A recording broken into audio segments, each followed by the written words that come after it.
Hello guys, and welcome back to my channel. So in today's video, I really want to talk about saving up for your house, or just generally saving up for your first deposit, because I know a lot of people kind of struggle in this area and they just really want some tips. Now in this video, I'm going to be a little bit unconventional and just really talk about tips that maybe people don't necessarily talk about. So of course I could talk about things like getting a mortgage broker and all of those processes, but I feel like you can probably find those tips on Google as well. So I really just want to sit down and talk about things that I think you should really be taking into consideration when you're thinking about buying your first home. So one of the first things I think you should be thinking about when it comes to saving up for your first house is actually doing a background check on your own personal finances. Yes, I really wanted to get started with this because I think it's so important, and I think a lot of people really just miss this step and end up just trying to buy their first house without figuring out if they're actually ready to buy their first house. The reason why I'm asking this is because you need to be asking yourself, are you actually ready to start saving for a house?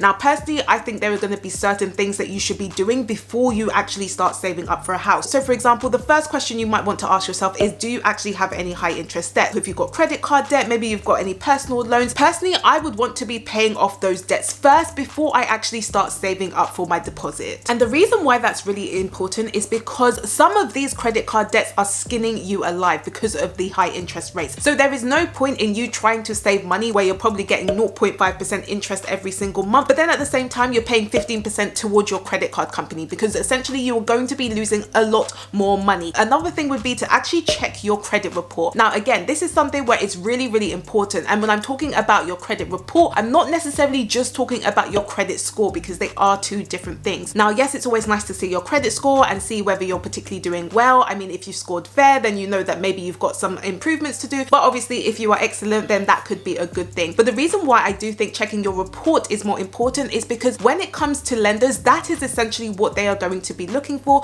because sometimes they will score you differently depending on their own criteria. And particularly when you're looking at a mortgage, they are going to be looking at your affordability. So they're going to be looking at how much credit you actually have at the moment, and are you able to manage that credit well, or have you basically just maxed out everything? So again, it's really important to check your report, because there may be things that you find that probably shouldn't be there. Maybe a few years ago there was a phone bill that you thought you paid off, but you didn't actually do that, and now you've got a mark on your credit file. So again, really just doing a background on your own personal finances is going to be really important. Now another thing you may want to be taking into consideration is whether you have an emergency fund. Now guys, you already know, if you are subscribed to my channel, how passionate I am when it comes to having an emergency fund, and this is so important, particularly if you are going to be saving for your first house deposit. Why? The reason why I say this is because you do not just want to have saved for your house deposit and your fees and end up having no cash at all when you move into your new house. Because if something happens when you move into your house, maybe you find out that you actually need a new roof, maybe you find out you need a new boiler, or something's broken down, or you find that you need to fix up your toilet because the toilet's just messed up, or something's wrong with the bathroom, you are going to need cash to pay for all of those expenses. And if you've spent all of your money just literally on the deposit and fees, then how are you going to pay for those expenses? You're either just going to continue living in the house with your broken boiler until you actually get the money, or you're going to end up having to go into debt to go and finance that cost. So again, this is why I say that having an emergency fund is so important. Now when I talk about having an emergency fund, if you have no idea what I'm talking about, or you want to know how to start saving for it, definitely check out my video where I talk about how you can actually start saving and building up your emergency fund. I will of course link that up here for you and in the description below. But essentially, before you start saving up for your house, you really want to make sure that you have set up a solid financial foundation so that you have the best foot forward when it comes to actually saving up for your deposit and then also applying for your mortgage. Now if you are looking for a roadmap to actually set your financial foundation and figure out when you should be saving for things and when you should maybe potentially start investing, definitely check out my free guide that I've pulled together, where I actually outline the exact steps I took to be able to go from actually spending my money, saving my money, and then ultimately investing my money so that I could fulfill some of my financial goals. So if you do want to check out my free guide, definitely do. I will of course link that in the description below for you. So the next thing I would think about when it comes to saving up for your house is to actually understand how much you need to save. Now for me, again, I do think it's really important for you to have a clear goal, but you really want to understand exactly how much you're going to need to save. So in this case, I'm not just necessarily talking about the deposit for the house, whether that's maybe 10 or 5% for example, but you also want to think about the fees and some of the taxes that you may need to pay. So for example, will you need to pay for certain legal fees? Maybe you need to pay for a product fee depending on the mortgage that you're taking. You may even have to pay for stamp duty depending on your personal circumstances. So things like that you really want to take into consideration, because you want to make sure you actually have enough money to pay for all of those services as well as your deposit as well. Now with that, you're probably going to want to think about how much you need to save, especially for your deposit as well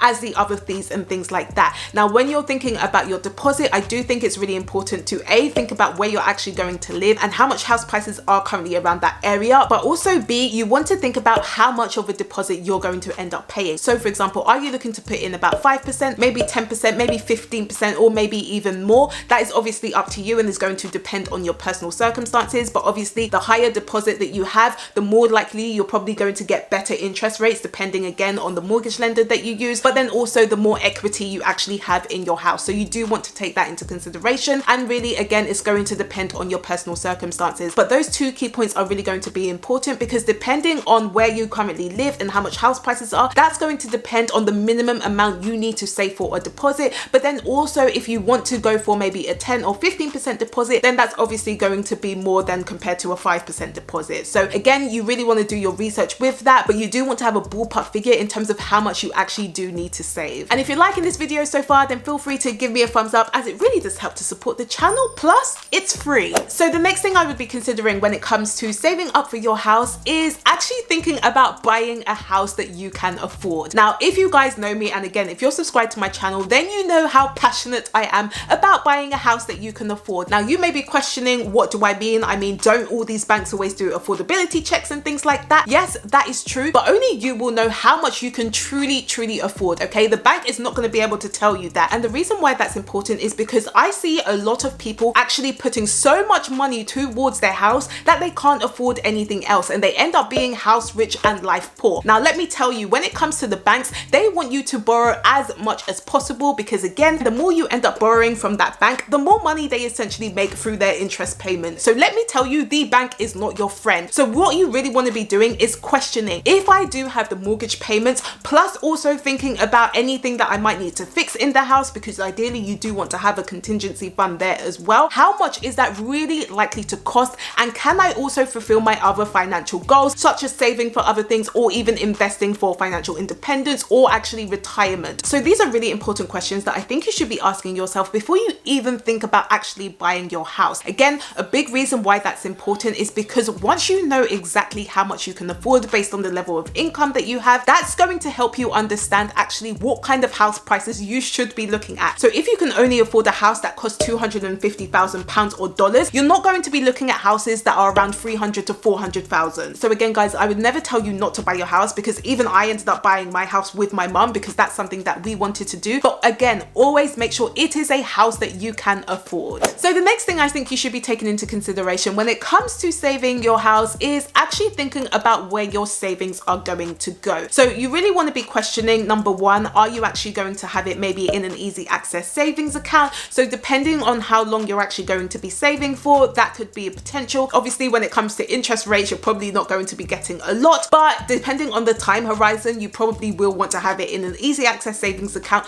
compared to maybe actually investing it in stocks and shares, for example. Now another thing you may be thinking about is actually using some of the government schemes that may be available in your country. So for example, in the UK, you've got things like Help to Buy and lifetime ISAs that you could potentially use. Now personally, I haven't actually used any of these ISAs because I'm not technically a first-time buyer anymore. I essentially bought a house with my mum, and we actually went through a government scheme which was called Right to Buy, and it was actually a pilot scheme. So essentially, because we were renting through our housing association, it meant that we were actually eligible for the Right to Buy scheme that the government was doing at the time, and they basically gave us quite a large discount in terms of the house price, and that actually meant that we had a fair amount of equity that even covered our deposit as well. So that's something that we did. But if you're actually a first-time buyer and you're maybe thinking about using some of these government schemes, I would definitely say just make sure you do your research, particularly if you are in the UK and maybe you're thinking about using the Help to Buy or a lifetime ISA. You would probably need to figure out what is going to be best for you depending on your personal circumstances. Now I don't want to dwell on that in this video too much, just because I've not necessarily used it before, but what I will do is I'll actually link Ken's video from the Humble Penny in the description below,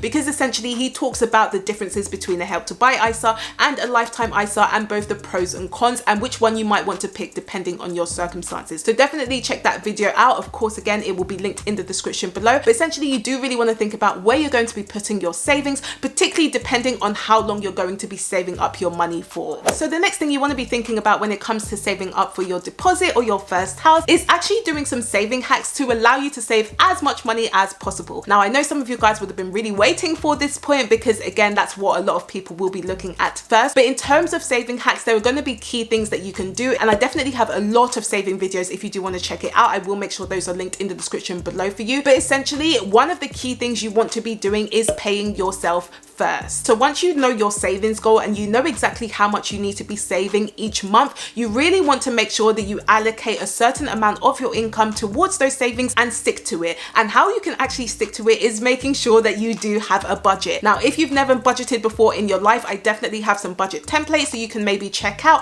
I even have budgeting videos to really help you get started. So definitely make sure you do check that out. I will link those in the description below for you. But essentially, you really want to be making sure that you are prioritizing those savings before you start thinking about any other discretionary spending. So for example, you might even find that you need to have an online separate savings account purely just for your house deposit. And that means that you basically cannot touch that at all until you are actually going to use that money to pay for your deposit or to pay for any other fees, for example. So I would definitely be trying to save as much money as possible and being consistent every single month, because otherwise you're probably going to end up losing motivation. So once you understand exactly how much you're going to be saving for, you then want to be thinking about, okay, what does that mean for me either every single week or every single month? Now, obviously, if you do have variable income, that's going to be a bit challenging, but what you essentially want to be saying is maybe what is the minimum amount I should be saving each month or each week so that you can essentially meet your savings goals. And then the other thing I would say is when it comes to saving up for your house is just think about how you can actually accelerate it even quicker, particularly if you do want to save up for your deposit in a short space of time. So you might want to start thinking about things like maybe increasing your income. So whether you start a side hustle, for example, or maybe you actually start thinking about getting a promotion or even just asking for a pay increase in your job. Maybe you've worked in your role for a couple of years now and you do really think that you should actually be paid more. You might even want to think about moving employers so you can increase your income. However, just remember that depending on when you're actually going to be applying for a mortgage, they are going to want to be looking at your pay slips for the past few months, for example. So just make sure that you take that timing into consideration. But at the same time of trying to increase your income, you also will want to think about decreasing your expenses as well. So again, this is where a budget can really help you out, because you really want to find out maybe how you can actually reduce your expenses while still being able to actually still live a decent life, because again, you still want to be able to live your life, but hopefully that will then enable you to save as much as you possibly can. So if you did like this video, then please do give me a thumbs up if you haven't already, and let me know in the comments, are there any tips you would give to actually saving up for your first house? I do post every Tuesday and Friday, so if you would like to know more, then of course you can subscribe to my channel, and I will see you guys on Tuesday.